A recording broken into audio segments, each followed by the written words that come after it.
Il peut être de 3 origines différentes. Il peut être tout d'abord physique, lié au vent, aux intempéries, mais aussi aux vagues. Il peut être d'origine biologique, lié aux sons émis par les animaux.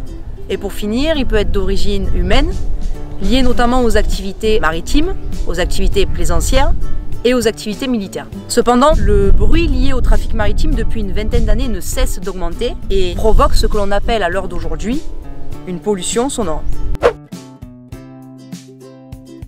En réalité, non. Depuis les années 80, la flotte marchande maritime a doublé.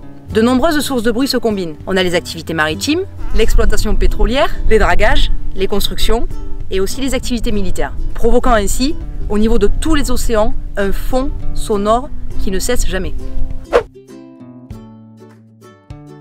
Alors oui, c'est notamment un problème pour les mammifères marins qui utilisent le bruit pour 3 choses. S'orienter, premièrement, se retrouver, mais aussi chasser. Et depuis une dizaine d'années, grâce à des études, on s'est rendu compte que le bruit marin, cette pollution sonore, provoque et affecte gravement les baleines, mais aussi d'autres espèces marines, comme les dauphins.